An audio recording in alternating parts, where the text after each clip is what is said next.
Good morning. Welcome to FYI. Good For your morning. information, good morning, guys. It is Tuesday, the 26th of July, 2022. We're here with you to bring you credible information. I am Jordan Finance alongside Amanda Walls and Yazir here with you this wonderful Tuesday morning. We will invite Sheridan a bit later, but he's been in timeout a little bit. He's been late and so forth. We're not gonna be having it, so we're gonna have him in a little bit later. How are you guys doing, Amanda? Good morning, everyone. It's always good to be here. You know, I'm here on Tuesdays and Thursdays. Yes. So, it's always good. It's always good to be. Sorry if we sound a bit distracted, guys. Sharon is in the back. Is doing the most behind there. But good morning, Beatrice Selby and Charlene Douche and Mr. Chisel Chipper. It's always so good to be able to join with the FYI family in the morning. You guys bright nowadays. Correct. It's always a pleasure being here with you. Donna Davis says, good morning, my FYI family, and Magna. Hey, Barrow, Donna and Magna. And Tommy Gibbs and Donna David. This is growing into such a community. A community. Like we know folks by name, we know their husbands and wives, we know their children. Shared literally know where they're living. Wow. Go drop in. So. Llewellyn Nelson says from Los Angeles, California. Good morning to everyone in Guyana, New York. Lyndon in the house. Ooh, Santa Claus is watching from Sutherland, England. Yep. Actually, Lyndon is the grow-up town. The grow-up town. Fifth Village Quarantine is the barn place. Oh, damn. You've been around. Yes, I'm a Guyanese. Been around. Isabel says, good morning, Jordan and Amanda. Good morning, Isabella. Stephen Collins says, good morning, FYI crews listening from Long Island. Good. How's the weather in Long Island, Stephen? I know it's been pretty hot. Yeah, we have some Long Island folks visiting us home right now. Yes. So, nice. Yeah. Nice. Guys, it is always a pleasure to be here. You know your work, you know your job, you know your part, you know the task that has been assigned to you. You know what it is. Volunteer. So you need to share the stream, make sure that everyone gets credible information. It's absolutely necessary. I cannot tell you how important it is for you to add it to the dissemination of the information. Spread it around. Saying Henry's asking for you. Just saying Henry, Sheridan's in a timeout right now because he's been late. He's been late a couple mornings. He's been a bad boy. So he's been put to the back. Kisundat Prasad has arrived. Good morning, Kisundat. Oh my goodness, Kisundat Prasad. His name's a little difficult. Yes. Good morning, Kisundat. Sending love and light your way. You're clearly in need of it today. Thank you for joining us this morning. I think all the full stops, I'm not understanding. Yes. Marlon Francois. Alex Prowell, Bartica in the house. Good morning, man. A bit of sad news coming out to Bartica this morning. Because I have to say, Mr. Edward Skeet.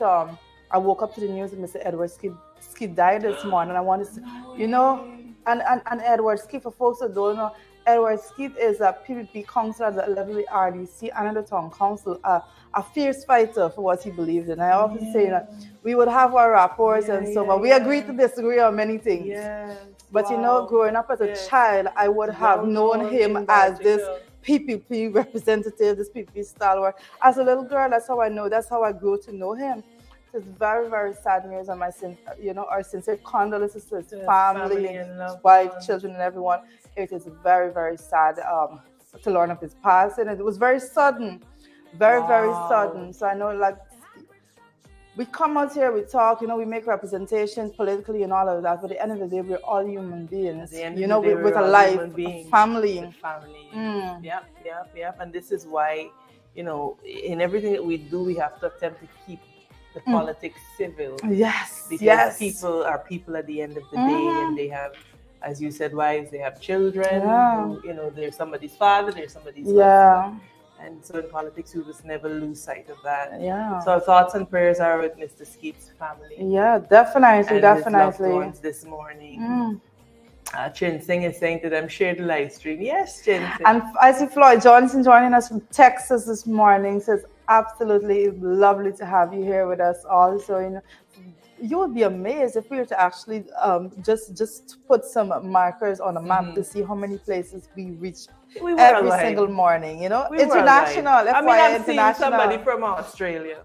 Mm-hmm. We become big. International money. I've seen somebody from Australia tuning in. So, you know, we Charlene, you pouring out your heart here. Charlie love the earrings. Oh, thank you. Thank you. Thank you. So it's like I see Carl Ford. You know, actually they're made by a local designer.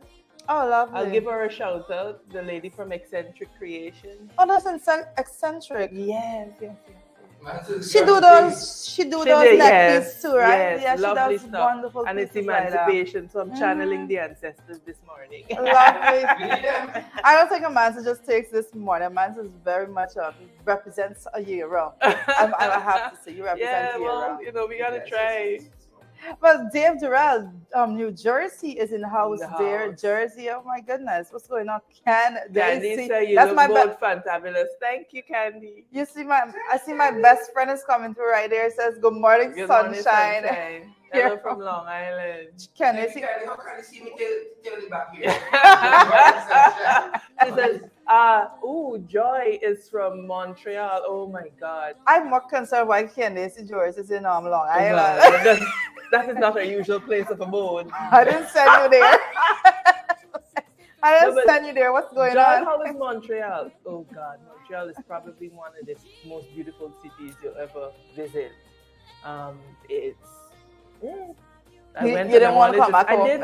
I didn't feel like come back. But Shad has these experiences often. When Shad goes to church, so when he's going to the airport to come back, he's like, he's looking at the exit.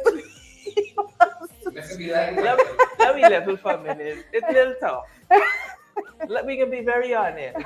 It's pure patriotism and love of country. Make a lot of us just get back on the plane. And come back. True. But you know what? But you know, one of the things, Amanda, you know, and we can, and I can say this, you know, I have colleagues that have studied at a lower level than I have, you know, and they believe that their qualification is better at use in other lands. But then you would, like you said, it's pure patriotism. Yeah. Have you come I don't know. and sit and fight? My parents did something to me when I was younger. Just like instill this love of country, and you gotta learn the national song. Yeah, you have to, and it did something to me so that I studied here, but just never felt the urge to stay. Yeah, I've always had the desire to come back home and to serve. Yeah. And it's not that you expect a medal, but sometimes you just have to acknowledge. Yeah. How in the face of an easier life. Yeah. This choice, sometimes you just wonder, like, it's easy to stay far. You know, it's easy to stay far and just say what has to be done. Armchair general, a keyboard warrior, but no, here we are. Sharon, I heard you, know. Sharon, what did you say?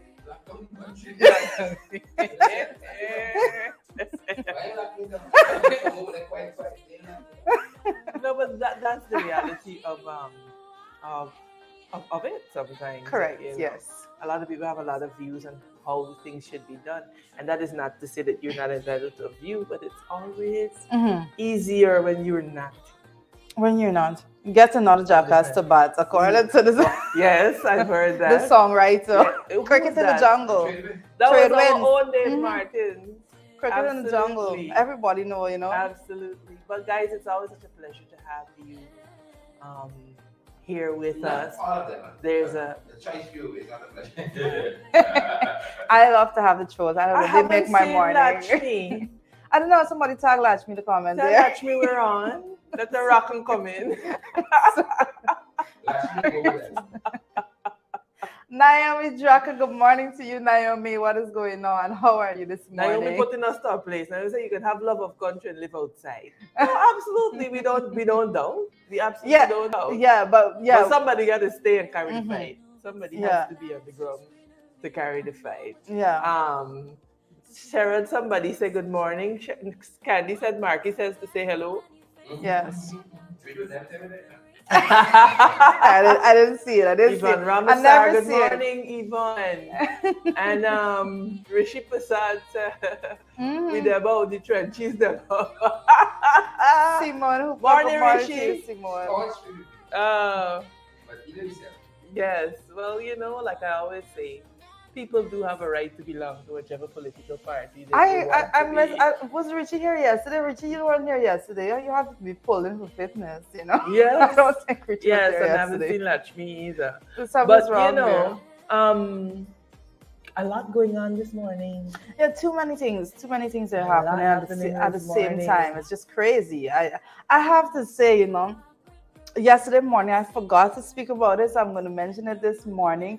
You know the road that was open that echoes Mandela, that highway that has been opened.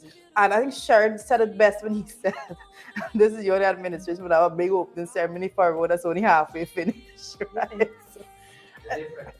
You know, I saw only yesterday. I saw They're yesterday that that not a vehicle actually, because the vehicles were just running off the end of it the end into of that the road. into that trench or canal, whatever it is that you want to refer to that space as. Mhm. But then they put like a whole lot of sand in front, and so it would be easy. You know, your light should pick up that there's sand in front I of you, don't know and if the they vehicles were still drunk. run I into don't that know. sand. It has to be. That's my point. But she said It it's the has bird. to be. It has to be that these people that these She said people it's are the bird. drunk. I can't see no Because other way. the road, I mean, for all intents and purposes, is generally well lit. Come on, yes. But you know, usually what happens, and Or you're speeding, drunk, or speeding Yes. to a level that you cannot you get can't control stop at the in end time. there.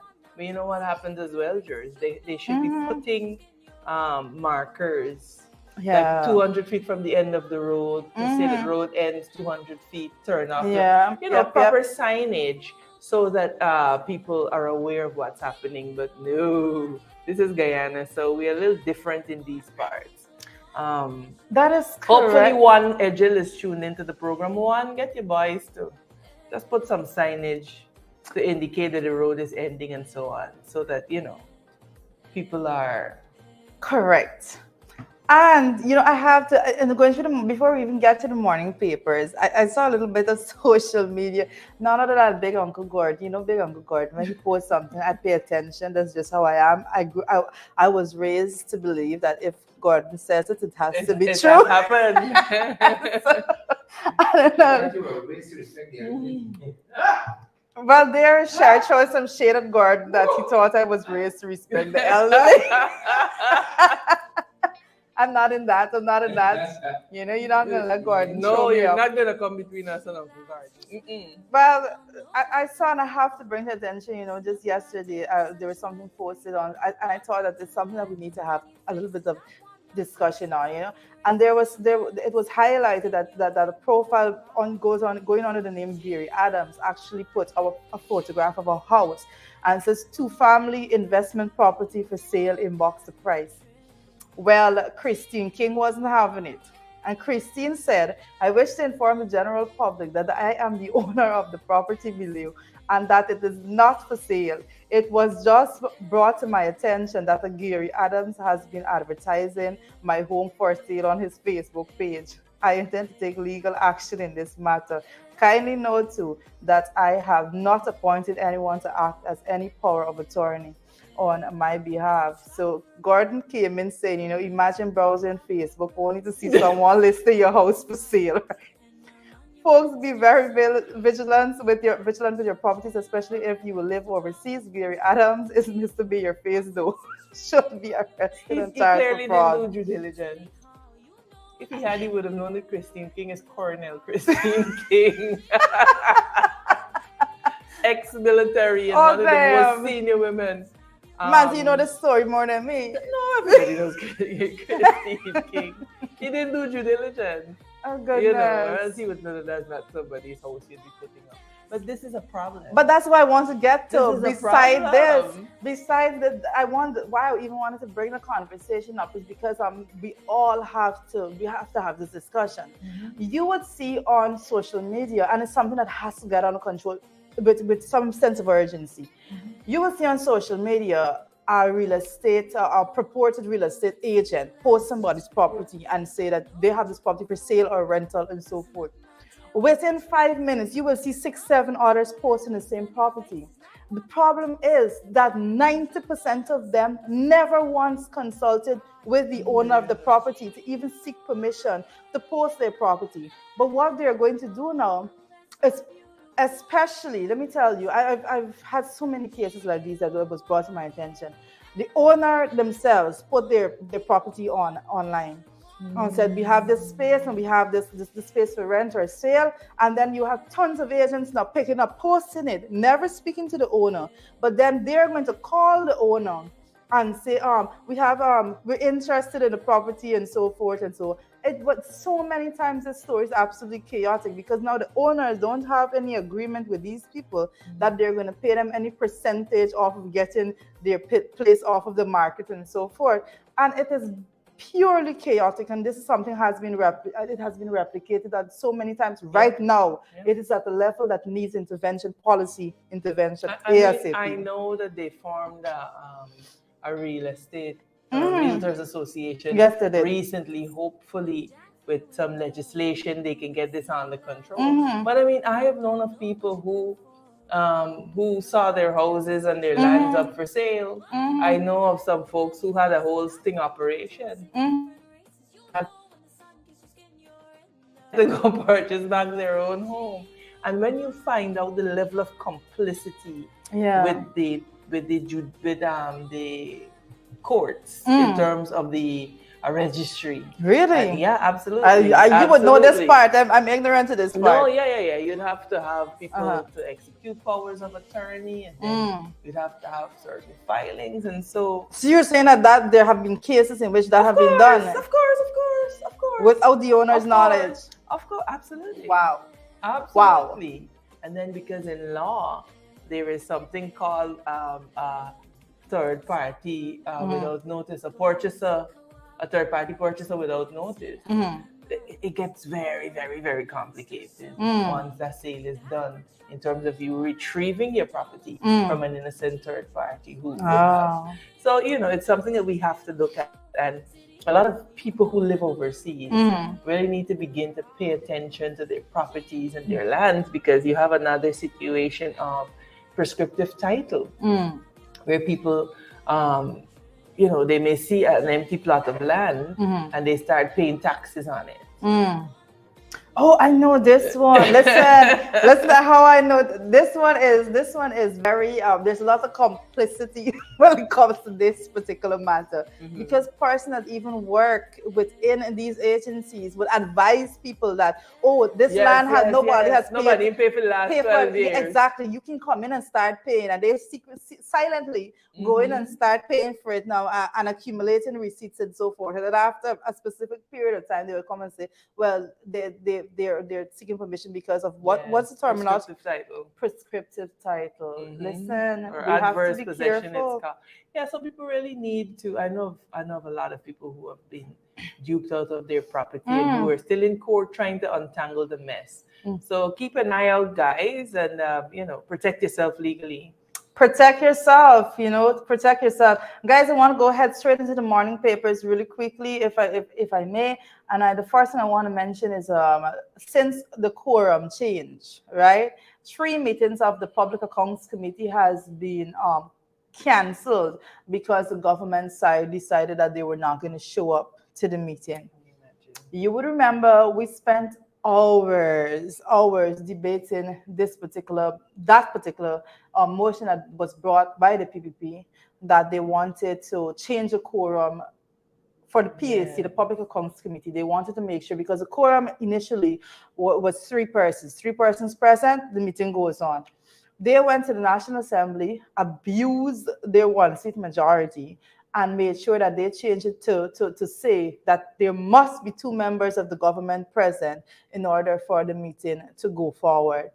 Since that has happened, we told folks that they're going to use it as a way of stymieing the work of the Public Accounts Committee, and so said, so done. Yesterday was the 3rd day that was utilized like that. being a statutory day for the PSC to meet. The PSC meets every Monday. Yesterday being that day, you know, the members of the opposition sitting there, the chair sitting in the seat just waiting, and then to be told that, oh well, the government side says, well, when they were called individually, that they can't make it. They can't make it. Third time. And I just want to note that the reason why they can't make it is because we're about to start the 2019-2020 report. And so their time will come. Their time is coming already. Scrutiny. So the first thing that they're doing is none other than Gail Teixeira. She has submitted submitted correspondence stating that they're not in support of the reports being merged together, and they want to do 2019 and 2020 separately.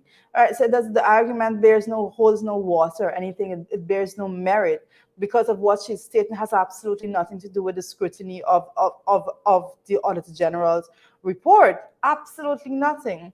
But even though yesterday, and I have to say this, even though yesterday that bit of correspondence was slated as an agenda item to be discussed, they still didn't show up. Because, you know, there's a saying, when I as I'm listening to you speak, I recall that there's a saying that people get the government they deserve. And this is not hitting at our people, but it is a call to take an honest look at us as people in Guyana and what we condone. I am so satisfied that we do not drop the ball in identifying the dangers of what the PPP they're attempting to do. So it's there, it's on record, and I believe that we would have discharged our burden. It is for the people of Guyana, even members of the PPP who claim to love this country, to stand up and to understand that something has to be done about this lack of governance. I am sorry to tell them that you cannot build a government in a country like this. Yeah. Accountability of government. That's forefront, yeah. Is one of the key pillars of growing a democracy. Like, what country are you hoping to build? It is so frustrating sometimes to see the level of complicity that we have in our own destruction and our own demise. We have to begin to insist on a higher level of politics. We like petty. A lot of us we focus on petty things. We want to make fun about the pettiest things while missing the important things. The Public Accounts Committee, as you know, being one of the senior members on it, is intended to hold government accountable for the people money. Correct. I know we make this point so often. It's crazy that regardless of which political party is in power, you need these bodies to be functioning to optimal efficiency. Absolutely. Right? Optimal efficiency, they need to be functioning because it is about the taxpayers' dollars, it's about the country's resources, it's about how money is being spent overall in the country. This is not about who is spending the money, it's about how the money is being spent. And curtailing wastage. I remember sharing here when we were at the UK trip and we had a session with their Public Accounts Committee. They had an arrangement where the opposition chaired and the government was the deputy chair. And the chair and deputy chair worked to make sure that meetings were never canceled, that the agenda items were always gone through, because they said to us, look, we don't see each other as opposition and government against each other. When we come to the PAC, it is us against wastage of the people's money. It is us against corruption. Because for every dollar that is wasted in health, could be a dollar that we use in education. Correct. And that is the maturity of mindset that we need to start having. And even those that support this government need to start insisting on that. Look, go and meet, because you know what it is tantamount to? It is tantamount to you getting up, working hard every day, through rain, through sun, whatever, flood. And then you allow somebody to say, look, just do what you want with the money. Hell no. Hell no. Hell no. I work hard. So, I have to take an active interest in how this money that I work so hard is spent. Correct. Same thing for the taxpayers. So I am not sure why more people are not raising their voices about this thing. It's Because serious. we need to get to a point where persons separate issues from politics altogether. Yes. This is a real issue that we're talking about. When we speak about accountability, this is a real issue. And once you have a system that fixes all of Precisely. those issues, right? The loopholes and all of those things get plugged. Once you have a system that is geared at fixing those things, it's going to benefit the country, it's going to benefit everyone as citizens, and it's going to make sure that regardless of who is in office, it's basically bulletproof. Right. That should be the aim. If that is not your Right. aim, then you're not really Right. thinking, you're not really Right. really settling your mind on how things should be going. But that is one bit on the morning paper. We're going to continue to follow that. The next sitting of the PAC, we're definitely going to keep you guys updated on how that is going forward. But as we move forward, guys, one of the things that I'm looking at here in the morning papers, credit to Starbucks News, I must say, horse cart operator remanded on armed robbery charges.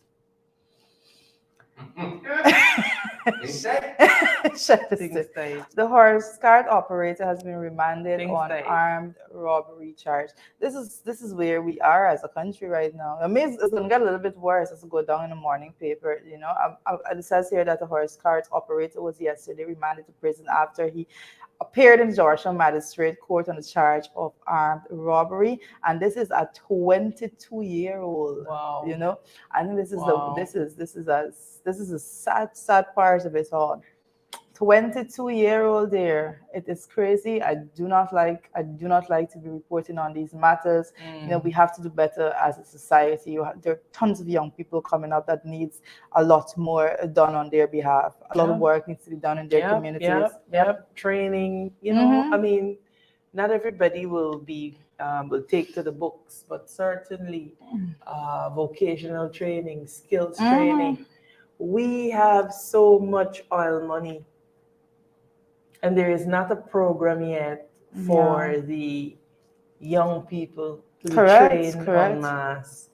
Joe Hamilton gets up in the National Assembly to talk about bit training and so on. And then the people from Linden call and say, MP, they're talking about this training, but up to now, we can't get placement. Up to now, even the stipend that they promised That's Linden. But I read in the National, whilst he was speaking, the fact that I read it, I got the message to prove what I'm saying.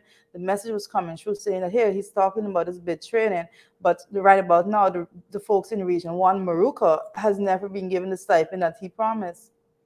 You see? These are the nor placed in jobs. Nor placed, exactly. Yeah, and so that is the other frustrating part, because you tell our young people, come, we'll train you, we'll place you, and then months after, there's nothing, and so they fall into frustration. Yeah. But they present it as if it is a tick on their. It's a photo op. It's a photo op. And so on. Like the PR, you get a good headline, and so that you are training. You're training X amount of persons and so forth. It's a nice headline and so forth, and then at the end of that, the reality is the people are left on the ground with absolutely no directive, and no jobs. What they should be doing. And when it comes to no jobs, as we move forward and move down, I have to say, Heart of Palm, as you would know it, Heart of Palm Company, Amazon Caribbean, Guyana Limited, AMCAR today. Well, this was an announcement that was made yesterday, had informed the Union of Gahoo that it had decided to shut down its Rossignol West Bank Barbies plant. This particularly, and I want to pick up on a bit of the reporting that I've been getting out of this today, and it says, let me tell you, it's very, very, very stark information coming out. It says, speaking to Starbucks News yesterday, the chief executive officers of AMCAR explained that the main reason for sending off the factory workers from the Heart of Palm was due to the shortage of the short supply of harvester. Is this guys Suco people that we're talking about? Is this the greater that they're making the company? That's interesting. It's crazy. Harvesters, the short supply of harvester resulting in inadequate supply of raw material, and it's crazy. This is absolutely crazy that what we're reading about here. It just goes to show what who guys, all of them, it's just.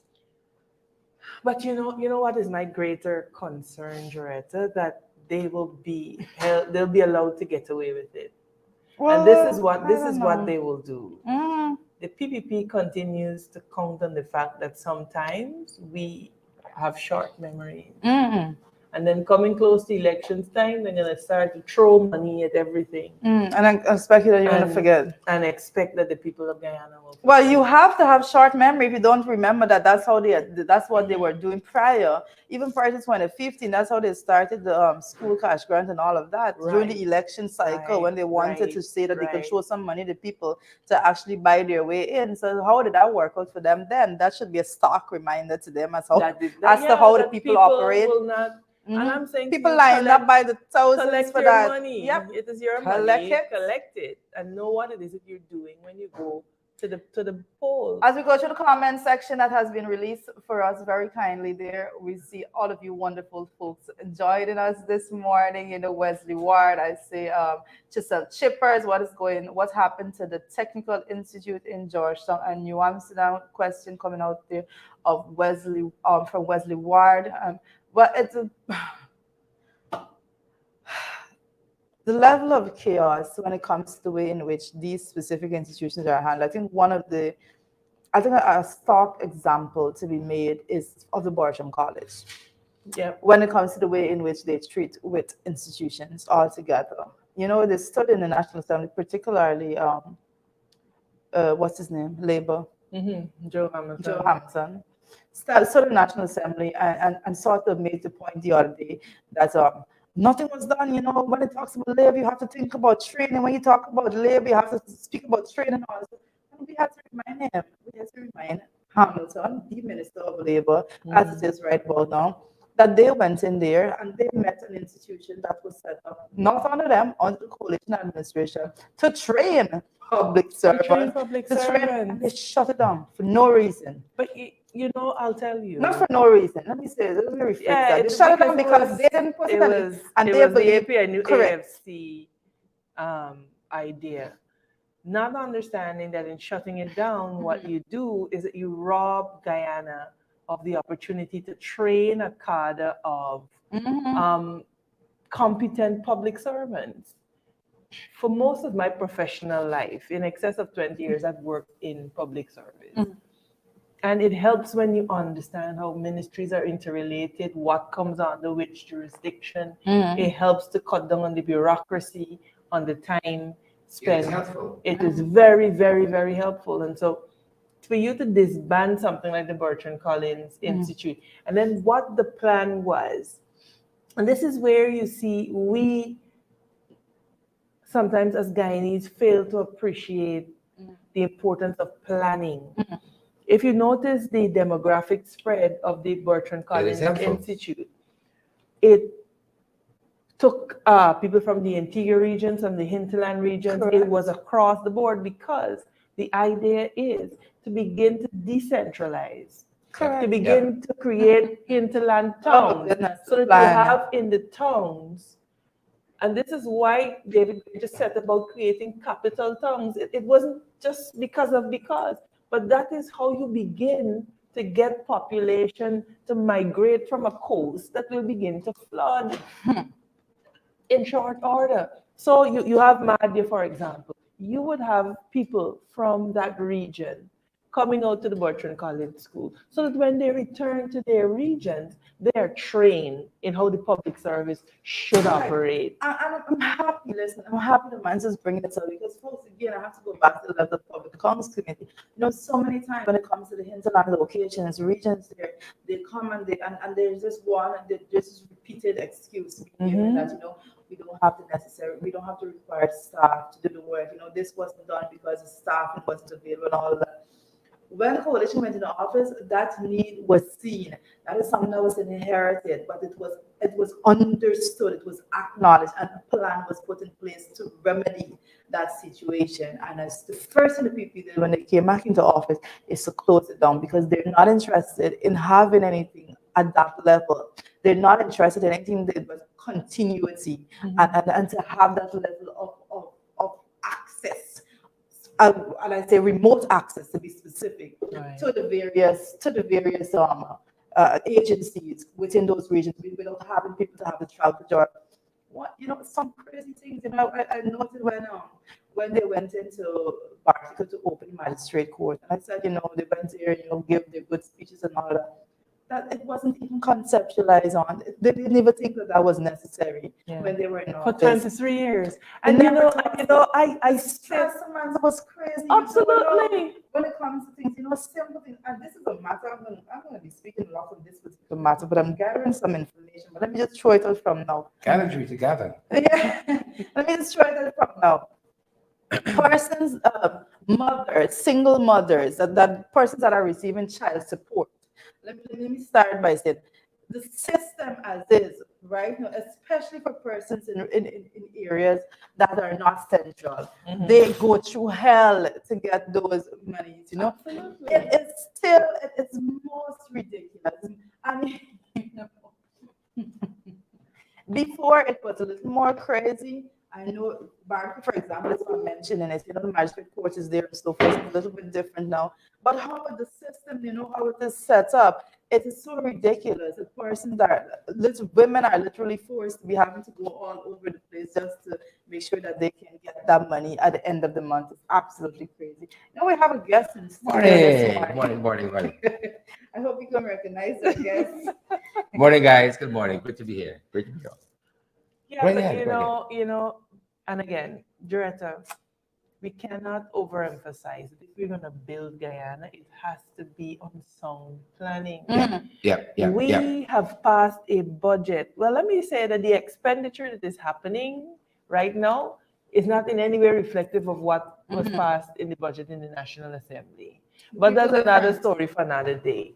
And the dangers of that is the dangers are going to be highlighted as we continue. But sound planning is super, super important. Correct. And I do not know when we are going to, or how we are going to get this message across. We have to say it in our group meetings. We have to say it in our bottom house meetings. Correct. That you have to have a sound strategic plan to move Guyana forward. We are a producing nation. We can no longer, thrive on pettiness and adhocracy. And if your fan wake up this morning and feel like saying one Guyana, then we go in there. And if you wake up tomorrow morning and you feel like one people want this, and this we going. You make announcement without consult with your finance minister as if like I want to use the word that I reserve for Zulfi cute. That's dangerous. Playing cute. I'm happy Amans is here because it allows us to talk about some foreign affairs issue. The big issue. I'm so happy that Amans is right here with us this morning. It is going to be very useful to our discussion on the big issues. And we're talking about Ali goes to Washington, folks. It's something else to behold. Them boys different. Them boys just very different. When we look at that photo, I don't see very faces. Nobody there looks happy. Very, very different. The photo look like if all of them stood up and getting a scolding. Yeah. That's what it looks like, doesn't it? Listen. Sad to see. This photo look, guys, let's be honest there in the comment section. Don't lie, just be Don't lie. That photo looks to me, that particular photo that we're looking at right there, it simply says to me that this is a group of people that went there after Vice Media report. Don't lie. This is the Vice report. But we're going to talk about some of that. We're going to talk about some of that as we engage in discussion, because as we're talking about that, GKH Lal, who writes for Dem Waves, said this morning in an opinion piece, right, what you're talking about, the president and vice president, GKH Lal says, of Guyana were not invited by the U.S. government. Both of them were summoned. right? As in commanded to turn up in the shortest possible time in Washington. And this is GKH Lal out of, again, them waves, right? Yes. You know, it's and So this is the there point was that we were something. making. But in if you understand diplomacy, Mhm. you will say that you were invited.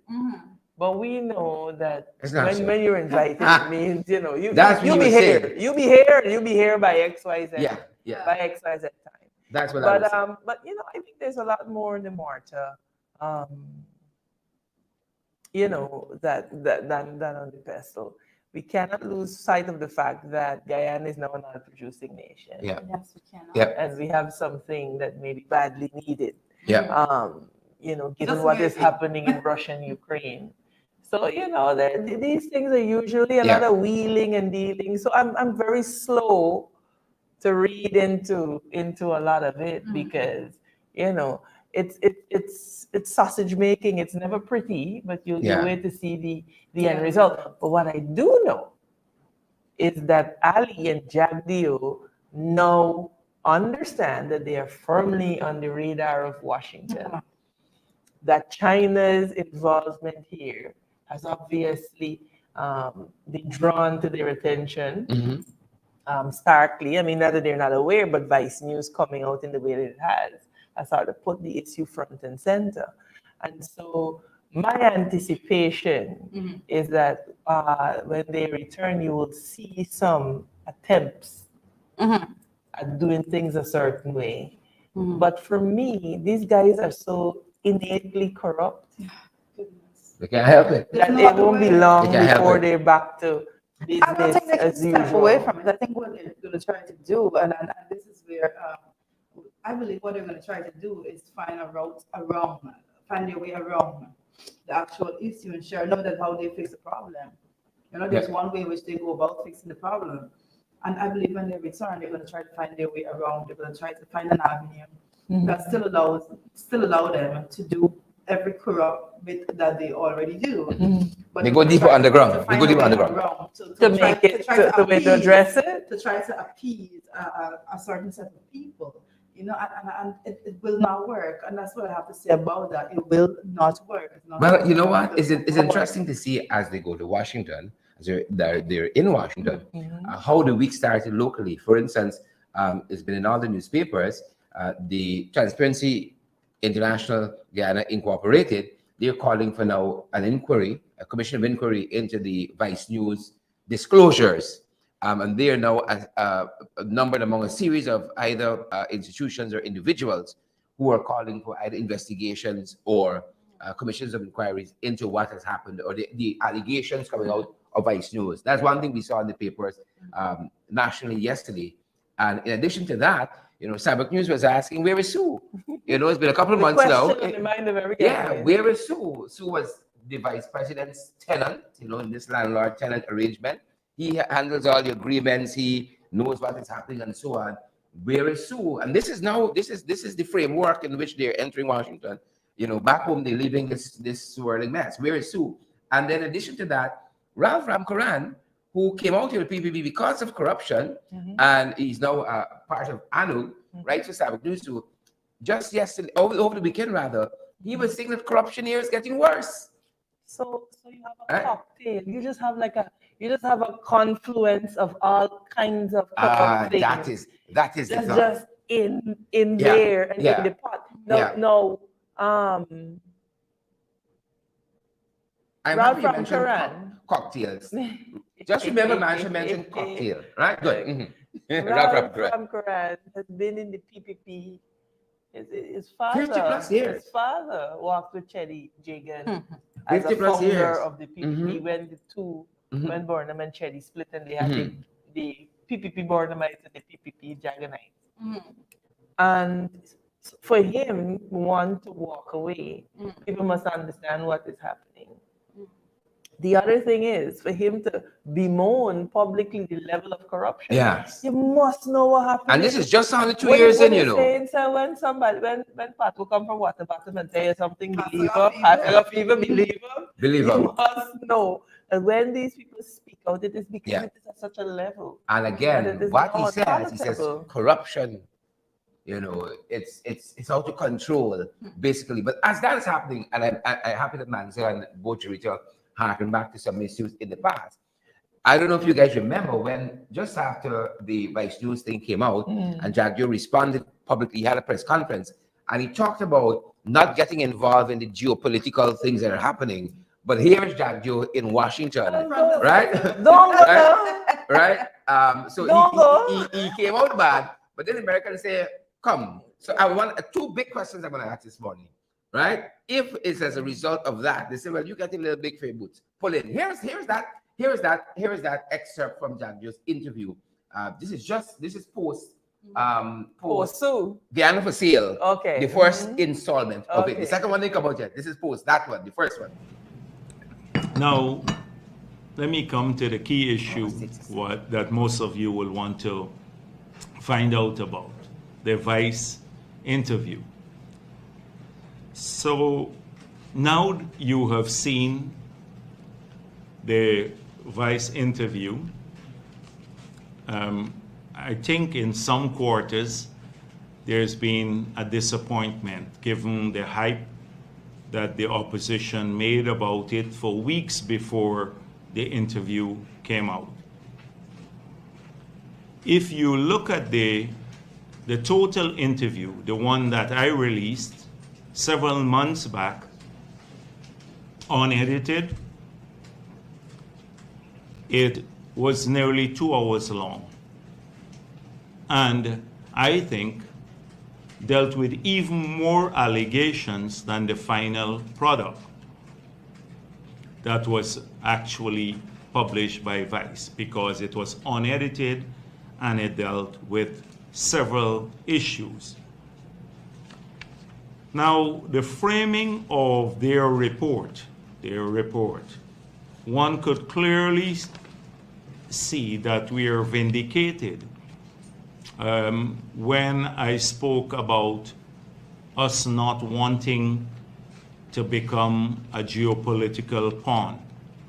When I was pressed in their interview, that is the main 2 hours interview, about China and its role in Guyana and the Western Hemisphere, I made it clear that we are not going to participate in an anti-China hysteria, that we will look out for our country and what's best for our people, that we had extremely good relations and growing relations with the United States of America at the bilateral level, that the United States was our largest investor.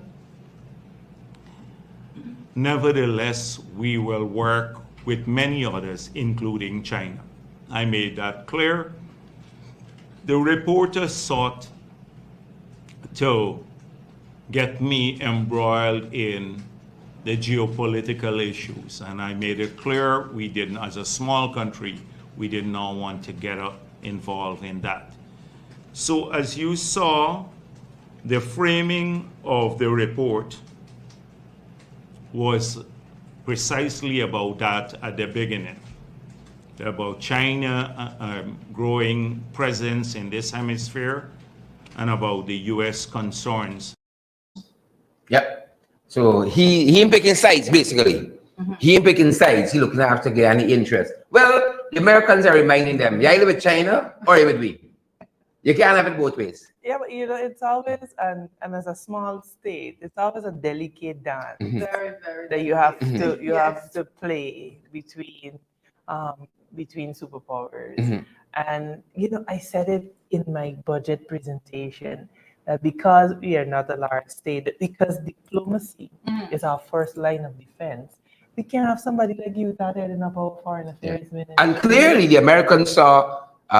Because I mean, Sarah Ann Lynch, the American ambassador here, did issue a statement after Guyana for Sale was published. The day after that. So her bosses in Washington saw that, see the Chinese influence. I'm certain they had a chance to look at part 2 as well. And so they're in Washington now. The man who says, oh, we ain't picking sides, we're looking after Guyana's interest, they're in Washington now. The problem is, and Someone to Washington. I don't want to pretend that this is not the issue. The issue is that we have people sitting in office holders in our country right now that go out there and they play a two-faced game. And they go to one side and promise them the moon and the star, and then they go to the other side and they promise them the moon and the star also. So at the end of the day now, they have actively put themselves in a situation that both sides have expectations of them based on their promises to these people. They're incumbent crossways. This is the transactional nature that we warned about of their foreign policy. Very much so. It so. is highly transactional, and that is dangerous. So the Taiwan embassy here, that was one. Right. The whole thought needed to be reminded of our one China policy. Right. No, but these are realistic concerns when you have to navigate your foreign policy as a small oil producer. And we don't know what that foreign policy is, really, truly. The problem is that you don't know what they trade away. Correct. So here are those boys now in Washington. Here's Ali meeting with the U.S. Secretary of State, Anthony Blinken, and we know he also met with the U.S. Deputy Secretary of Commerce first, Mr. Don Graves. And part of what's on the table, this is him meeting with Don Graves early on in the day yesterday, and they said to have been having. They said to have been having. They have had rather a fruitful discussion in Washington yesterday. This is first meeting with Don Graves, and then you have the other meeting with Mr. Blinken. And then we know that some issues on the table. You're talking to Mans about what might be being traded. Again, they said, according to the report we see, included the discussions included climate change and security in Ghana and the rest of the region. I'm certain cocaine shipments somewhere in there too.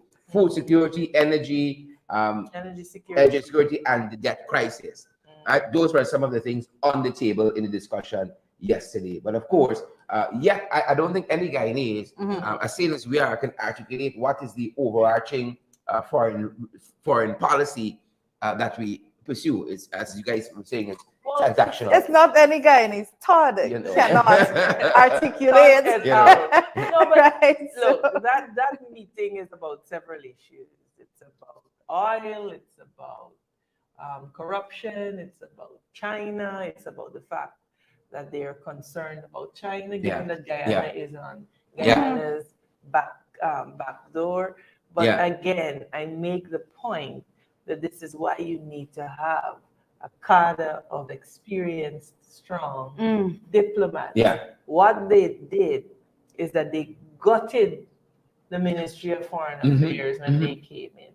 And they keep doing these things that are inimical to the interests of Guyana. You have to, of necessity, engage with China. You have to engage with the US. How you do that and how you're able to parse the engagement comes down to your experience in diplomacy. And they have none. Jagdeo is concerned about holding on to power at all costs.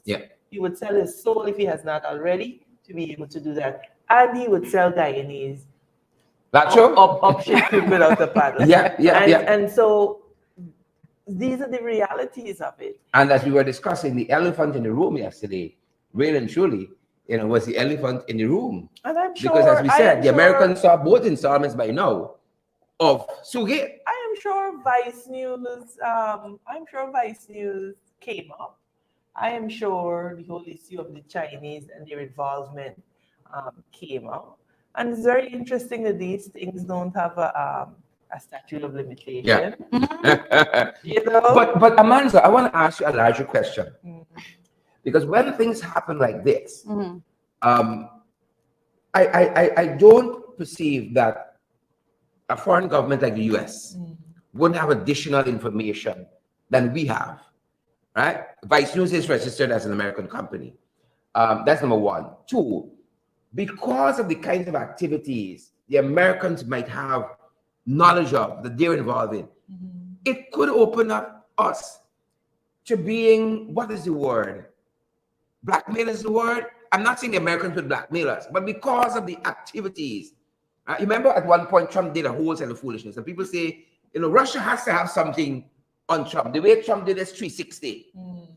as in terms of U.S. interests and kind of, siding with the Russians on several issues, condemning his own intel agencies and all of that.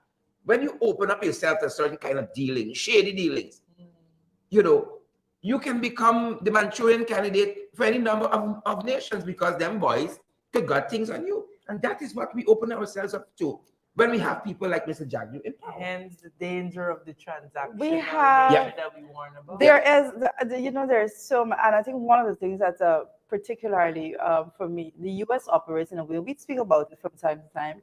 The U.S. operated in a manner in which the government of the day, they don't squash whatever was done before, but they have a system of continuity. And I want to make that point to say that you would remember, everyone would remember that under the Trump administration, none other than the PPP administration, we literally rolled out the red carpet for the then Secretary of State, Mike Pompeo, to come here to these shores, and agreements were signed up. Never seen the light of day to the Guyanese people. Never seen the light of day. The most we got out of there was some talk about catfish, right? Some talk about catfish. We cannot ever forget how the Americans operate. The Americans will continue where they picked up from, whatever administration. That's how they do things generally. And it is crazy for us to at this point still not know what was the agreements between Mike Pompeo and the current administration. Even though the larger, even though the opposition leader at the time, Joe Harman, did right to say that we are requesting to know what these agreements are. They were never. Same way he wrote to find out what was the details of the deal with Dalmud Al Maktoum. They were never brought to the light of day. Sputnik V. And so it points to a very, very important issue, though, that at the end of the day, like I maintain, we as Guyanese cannot look to an external power for our deliverance and our salvation. Because America will pursue her interests as she is entitled to do. Correct. China will pursue her interests as she is entitled to do. Correct is right. So we have to understand when it comes to insisting on good governance and so on in our country, just like the Sri Lankans realize it's up to them. It's up to their boots us. got to be on the ground. It is up to us. So don't look to see if the US is disciplining them or whatever. All of that is well and good. The question remains, how are we as Guyanese standing up to a regime that is so obviously corrupt, so obviously morally bankrupt, that they will run this government, this country into the ground. Correct. And so now talking about American interests, we did talk about the Deputy Secretary of Commerce, Don Graves, meeting with Irfan. They said they had a fruitful discussion. A number of things were discussed. But what seemed to pique a lot of interest is what happened as the meeting concluded. Because as the meeting was concluding, here was Irfan Ali asking Don Graves for his WhatsApp number. I mean, is that how you transact international business, foreign affairs? You go and ask for leaders for the WhatsApp numbers and so on? No. Here's a clip of that, and then I'd love to have you. I have comments on that after. Love to have your intervention. Your WhatsApp number. I assure you. It may have gone by too fast. Let's take it. And if you're going to give me your WhatsApp number, I assure you. Yep. There's that moment. Irfan Ali asking for Don Graves' WhatsApp number. And this is a deputy. That is deputy. This is embarrassing, No. WhatsApp asking. Could I have your WhatsApp number? Might need to have the middleman call you. Might need to have Sue make contact. He handles all the agreements. He gets all the support. That's the person that sits in the seat of president of the country representing. You know? No, we got to frame it right. The oil producing republic, president of the oil producing republic. And I think the phrase that sums it up really well, catfish diplomacy. You think he had Blinken for his autograph? You think so? You think so? You may have gone so far. At no point in time is that acceptable. So you go into a high level meeting to get the WhatsApp number. This is what This is what Oh, goodness. understanding of diplomacy Wow. means. So that in the regular course of things, you would have an aide. Contact the aide of the secretary. Yeah. Correct. And they will exchange numbers Mhm. at that level. Yeah. You framed it well. But you know what? The regular course of There are Yeah. people The that regular go course of and things. say, oh, he's being cool, you know? Yeah, WhatsApp, very Oh, really? casual. When it comes to foreign relations, There's no et cetera, coolness. There's no coolness and casual. It's either you know It's either you don't. And it's clear that poor Irfan was out of his depth. Yeah. You know. Yeah, I'm happy you mentioned it because the Americans has got this thing down to science. Look, here's a photograph we said of them meeting. We were talking about what GKH Lal was saying in this piece here. But behind Irfan Ali, or to his side, to his right, is the U.S. Secretary of State, Anthony Blinken. To his left is his aide. And as they're walking down, she's telling him the names of the person he's meeting. That's what the aide do, right? She keeps the number. She would ask, could we have your contact details? Right? And I'm sure Don Grieve said, I'll have my assistant or something. Give it to you. Because So your assistant would ask their assistant for the contact details. Look, I see Robert Prasad there. Robert should have been collecting the number. You should have known, man. Robert should have been the one Robert collecting the should know numbers, these you know. things. You know. Nobody calculates for Irfan. Listen, Robert, had he known that this would have been the outburst. At the Apollo, you know. Nobody calculates Irfan's next move. That's why Irfan could go and say, "Oh, we're going to give out X and Y to new home builders." And stuff. But you know, I see the and then he was upset because shaking there. You know, I didn't talk to him. Yeah, I just committed us a couple millions, but I ain't telling nothing. Because he was upset that his child and somebody else laughed at the bow tie in Georgia. Yes, he's very upset about that fact. But he did tell Hamilton, you know, this is no time to be sleeping. And then he said, if you want a joke, go and call critics. Oh yes. Nobody calculates this guy. Oh yes. So when he saw there, he asked the what. So I know some people melted inside. Ali, just Ali. Folks, yesterday to see Irfan Ali on the world stage, you know. I think, you know, I don't know if it applies in this sense, but they say any PR is good PR. To hear people talking about the country, I mean, somebody might listen and say, what's this country? Let me do some fact checking to see who they are, you know, because when you're there, you're on an international stage, you got international media listening and so on. You know, who are these people? Ghana? Who is it? Let me take a closer look, right? And, well, I might think that Ghana could have an Indian president. My brain can go look, right? But to see him on the world stage, to hear him talk about the country, you know, it was a little heartening for me in part to hear the name being mentioned at that level. Absolutely. But the sheer lies, you know, the sheer lies that you heard Irfan Ali peddling on the international was something else. Because one of the things that caught our attention was this Atlantic Council interview. And to hear Irfan Ali, you know, we say, okay, lying like we're harsh chatting. Lying like we're harsh chatting. It was something, honestly, was something to behold. So we'll take a clip to this interview, and I want to get Charita's and the man's reaction. Lying like we're harsh chatting, good people. Here's that clip. And that came about because of the fundamental value system of the U.S., the way the United States values democracy. And the political party I come from, we share those values. The vast majority of Guyanese stood up and ensured that shoulder to shoulder, we fought to secure democracy. Because fundamentally, the Guyanese society and the Guyanese population believes strongly in democratic values. We have to start from there. Secondly, that might have gone by a bit too fast. Take another listen, folks. Take another listen. And that came about because of the fundamental value system of the U.S., the way the United States values democracy. And the political party I come from, we share those values. The vast majority of Guyanese stood up and ensured that shoulder to shoulder, we fought to secure democracy. Because fundamentally, the Guyanese society and the Guyanese population believes strongly in democratic values. We have to start from there.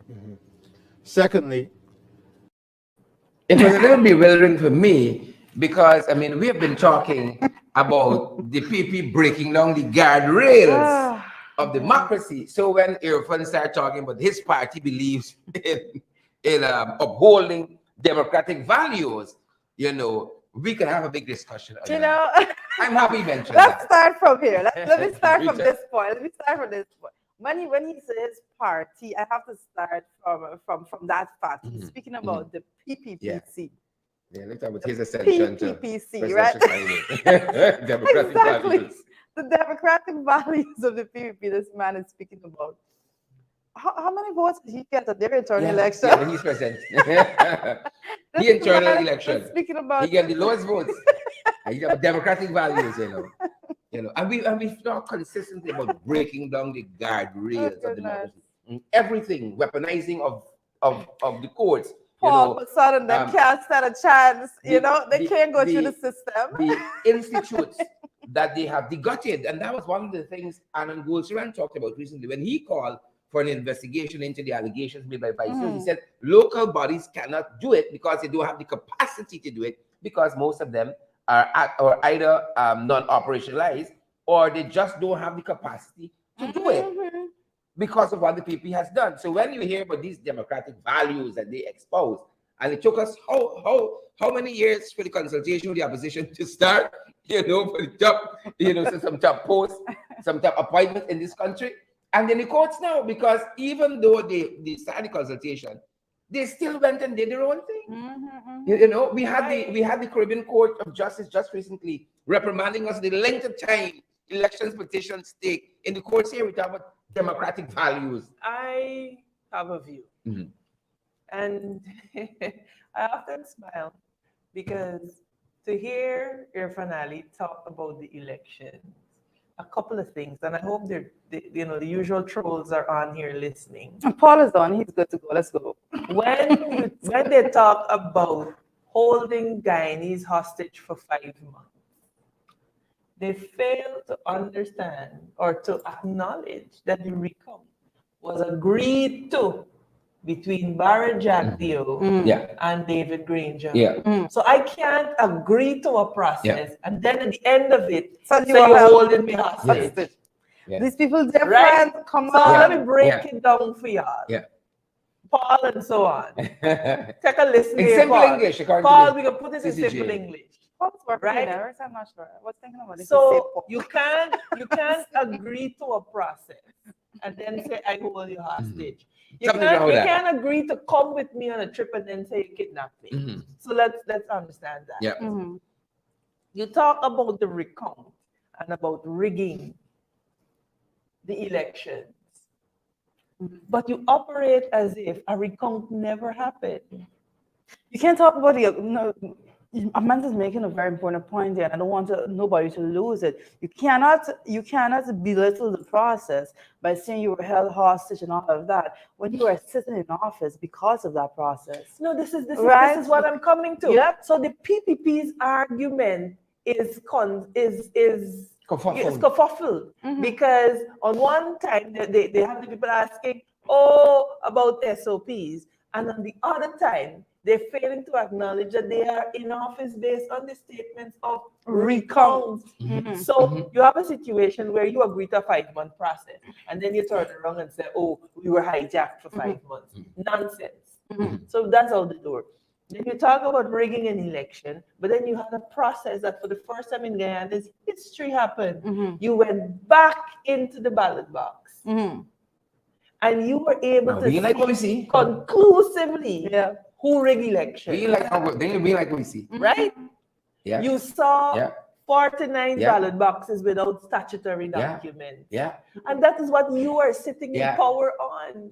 And you want to go and beat down the process. You were held hostage. Right? You were held hostage, but you were sitting in office based on 49 boxes without statutory documents. Dead people vote, migrant people vote. Now, mind you, and this is where you see none of the stupidness that a lot of them speak affects me, because I know for a fact that if it were the AP and the AFC sitting on power on 49 ballot boxes without statutory documents, you would not hear the end of it. But you know what? the CCJ is seeing that too. No, but hold on. Hold it. Let me progress this thing. Hold it. Compress Then it. now you are so sure that you're in the right. You don't want the petition to be heard. Yeah. Yeah. Mm. Yeah. For me, if I were going to shut people who I perceive as riggers down, Conclusively and conclusively, definitively. and then destroy them in the court. Yeah. It having the imprimatur of the court Yeah. will once and for all say what is happening. Yeah. But they are running from Who's that. sharing the life today, man? Who's sharing the life? A man's a teacher. Shared life. Yeah. So their arguments are incongruous. Yeah. It isn't making Yeah. sense. Okay, But they know. But they know that they have they just have to dog whistle. Yeah. Yeah. And they're gonna be picked up and parroted without an analysis of the facts. So when Irfan talks about democracy, the people who understand that the cornerstone of democracy are functioning institutions, they may smile and look at them and be thinking, oh my God, what the hell we Everything nice. So now I'll skin teeth is laugh. You cannot talk about democracy and your PAC not meeting to scrutinize. You cannot talk about democracy and you are gutting all of the democratic institutions. The pillars. You cannot talk about democracy and you're systematically breaking down the guardrails. But you know what? We must never confuse people giving people an opportunity to speak with them hearing what the person has to say. What Ali is doing is giving himself more rope to hang himself. Because when the people do start to insist, but you decide that you believe in democracy. What with the PAC? How come you decide that you giving believe in democracy. How come the parliamentary opposition is being muzzled in this manner? You had said, so let them continue to give lip service to democracy. And that's the position they're in right now. Time comes for accountability. All people say is give people rope for I won't be facetious. That's who you are. Continue. I want to re-engineer an argument because how the year started, we know more now than we knew then. We knew that Isabel Young was here for a long time. We saw the first installment. Well, before that, Jack Joe ran out, as he said, he put out his stuff. And then he thought that was it after their 16 minutes. And then they came back with 24 minutes more, which was even more damning than the 60 minutes because not only does he implicated a whole bunch of folks that he surrounded himself with, Sue's representative of that were also implicated. And now people are calling for the investigations. But when Jack Dio put out the 2-hour story, he didn't know that Vice was in his living room. Good. So, and we know all that now. We know that Isabel Young spent a couple months here, I think. 6 weeks. 6 weeks here, right? Something interesting happened through that process. I want to premise that by saying, when we learned of the BVI situation here and the corruption, one of the things we learned based on the court document is that the Americans told the British they were doing the investigation, and British says, go right ahead, right? We know some things now that we didn't know then, and so I'm going to be facetious. Starbuck News broke a story a couple months ago, this was in May, that the Secretary of State was supposed to be visiting. Starbuck News broke this story. Starbuck News don't get this stuff wrong. Starbuck News and these sources told them that Blinken visit to Guyana was imminent, right? Our affiliate credible sources carried it also, and then the American embassy came out and said, no, the Secretary of State is not visiting anytime in the near future. Starbuck News, don't get this stuff wrong, right? We know that visit didn't come off. This was in May, April 20th, as a matter of fact. We're now in July, and we see them now being summoned. Blinken said, we're not coming to you. You gotta come to us. That means something. They're not gonna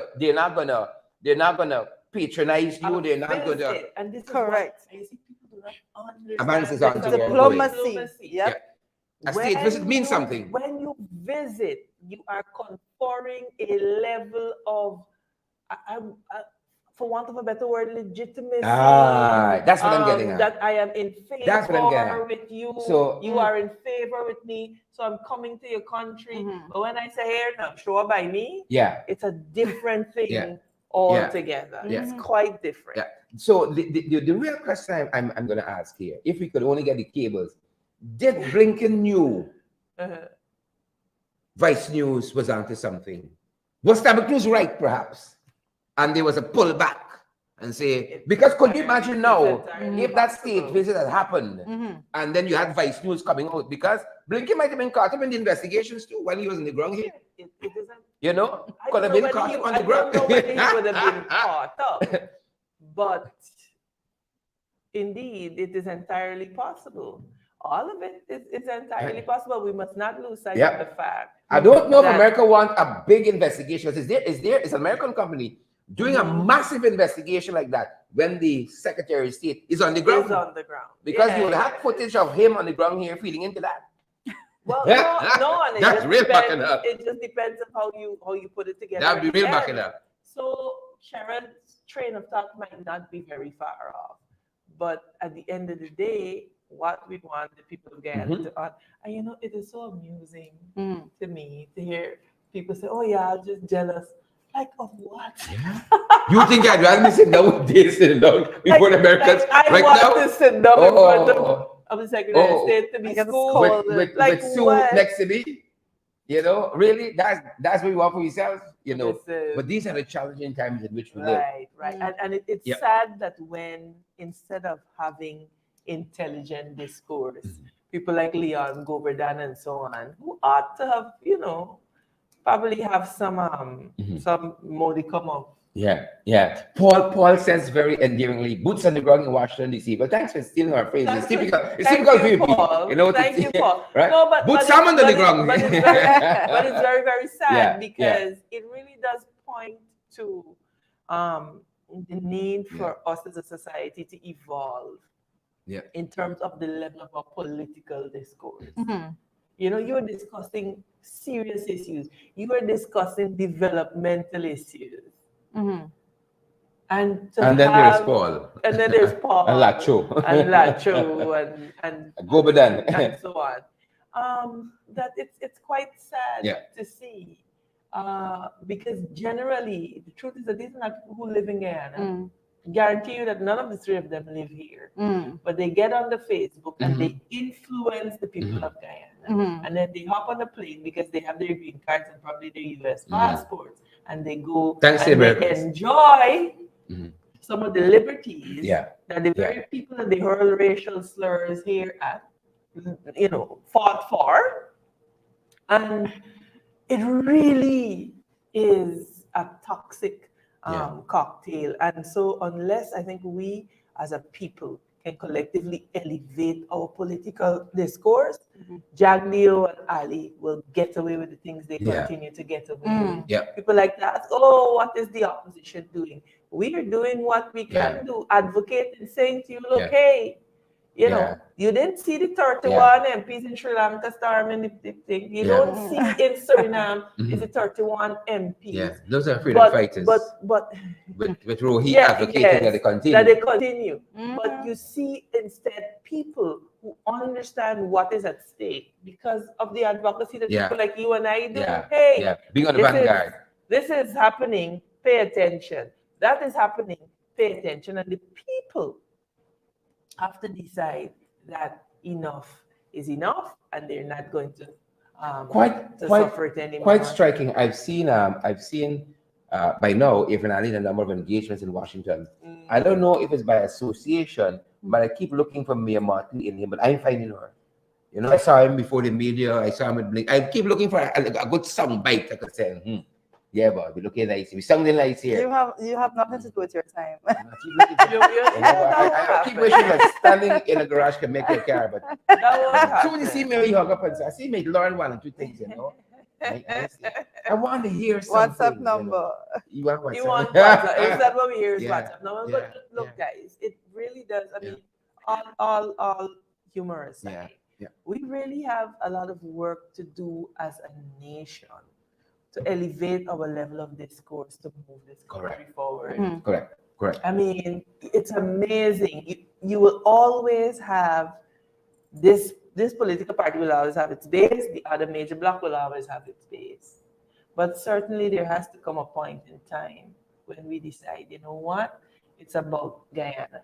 When I was younger, I used to think that politics is about you love your country, but you differ on the ways to move it forward.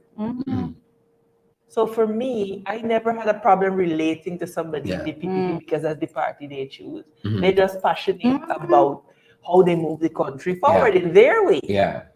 PPP, Amanzo, as we close, and as you share and smash the emoji button, has a foreign policy deficit, and it's not just Utah, right? They used to tout themselves as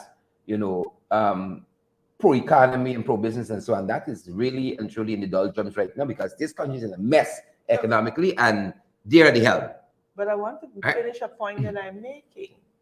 What you have seen injected into our politics now is a rabid racism, a rabid hatred, where we fail to see each other as human beings.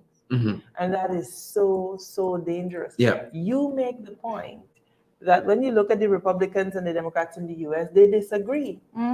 But when it comes to certain fundamentals, it's country over anything else. And it's not just foreign policy, because that is our thing here. We can disagree, but foreign policy, we can hold one head, but we got to go beyond that now. Right.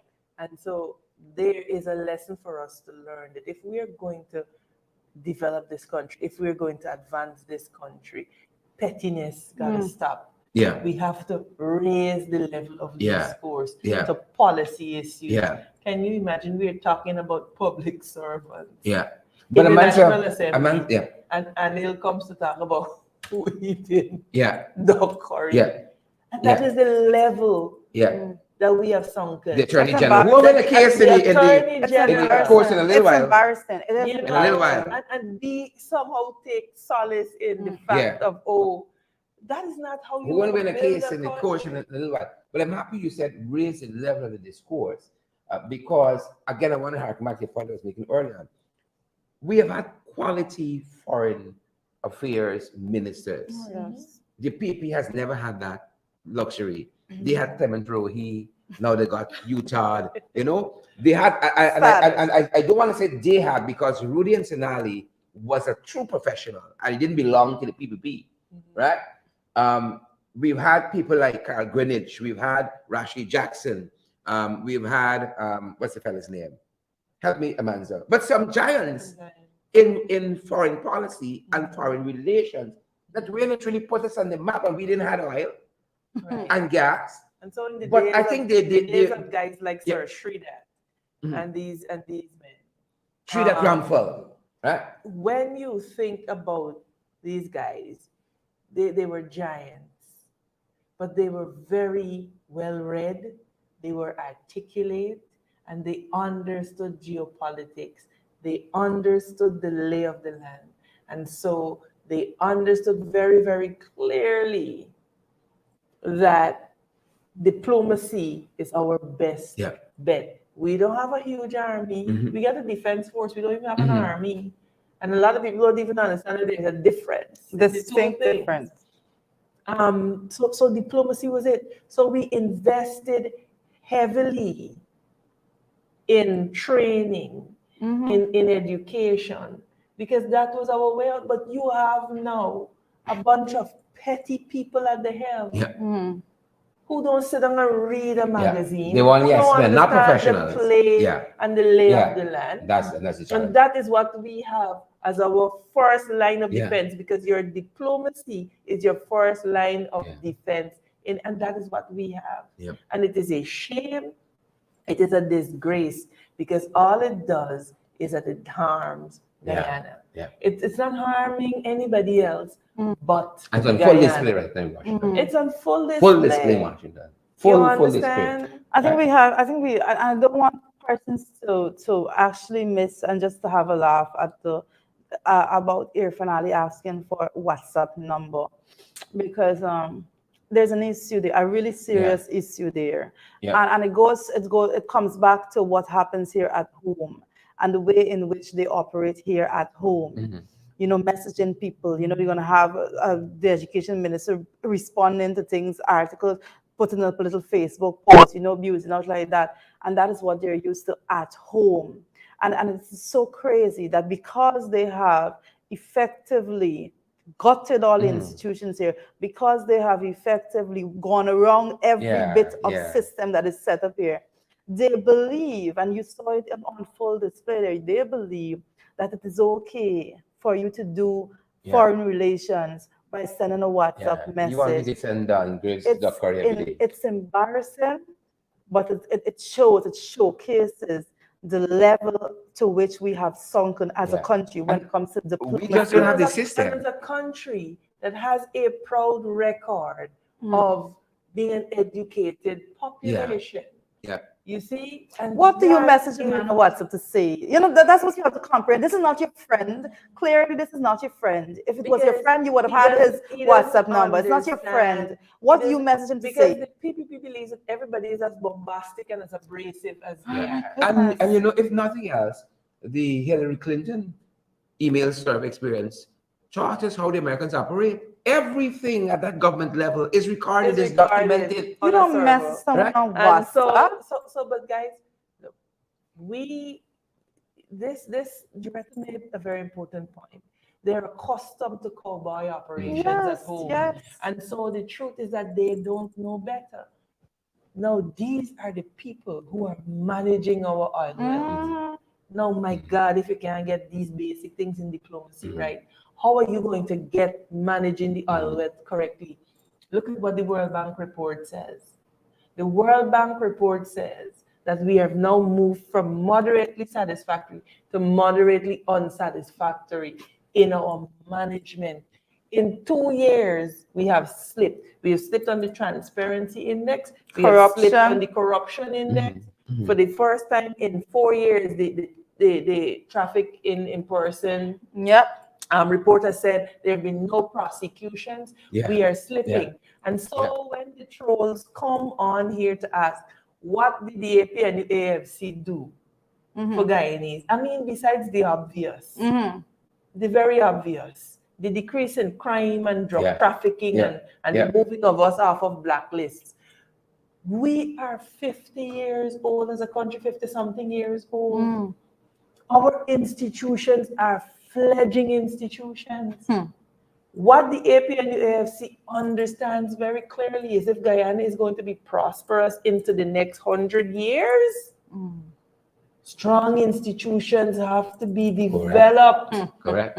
Especially in the oil and gas economy. What Jack Dio and the boys are doing are attempting to take shortcuts. There are no shortcuts. You have to invest in your institutions. You have to invest in your democratic institutions. You have to insist that Parliament works the way it should. And then you win based on how responsive you are to those institutions working and your stewardship of those institutions. It becomes ludicrous. Here, Fernando talking about his party believes in democracy. Right. When in a 365-day year, the Parliament meets 16 times. You know, and it's a fledgling oil and gas economy, and we're building institutions to withstand the test of time. And from that 16 time, you have to literally deduct about 10, 12 sittings that is specific to budget. Right? You have to take away that to actually look at how many times they meet, and then you're going to see they meet about 4 or 5 times at max. And every time it is for money. And let me tell you something, because when you read and you understand history, and you understand that there's nothing new under the sun, you can predict how this will go. We see how this you can before. literally predict how this will go. And the truth is that unless the PPP is stopped, it will not end well for Guyana. And the truth is that those who are supporting them and advocating for them are setting up their own children. Well, you know what? The Americans are firing the first salvo, giving them some stern warnings in Washington. Well, let's see how it corresponds to their actions as they return, whether they will continue along the same path or whether they will see the error of their ways and attempt. Look, guys, as we close up, we are 800,000 people here. We got another maybe 1 million people in the diaspora. We do not have the numbers nor the time to sit down, to be engaging in pettiness. Correct. Our population should be insisting in robust debate. Come with your ideas. Demanding that. Guyana must be ruled by a battle of ideas and not pettiness. Correct. It's just sad to see what we've descended to. But I keep saying that for me, I would drink water and mind my business because Cheryl and Joretta, we would have discharged our whole duty, which is to say to the people of Guyana, look up, wake up. This is happening, people. Speak up. Pay attention. Speak up. You see something wrong happening, speak up. You see something wrong happening, do something about it. And that is how we are going to build Guyana. And so, it is up to the people. It's over to the people. Over to you. That's it. That's our program. Over to the people. That's our time. Judah? That is our time. So thank you so much, guys, for joining us here today. Shelley Douglas. Naomi Drucker. Naomi Paul and Shiv Not. Shout out. Leon Goberdan. Leon says that we don't even know to come. I keep telling them that we're in good company. Irfan told the people that 5 by 5 is 20. Learn from the best. Yes, I sat at Irfan's feet and learned. PhD. No problem. Irfan. PhD. No problem. Have a good day, guys. Yeah, guys. Have a share one. Share the broadcast with others, get credible, valid information. Smash that emoji button for us as we go, folks. And remember to partner with us as well. That's it. Take care.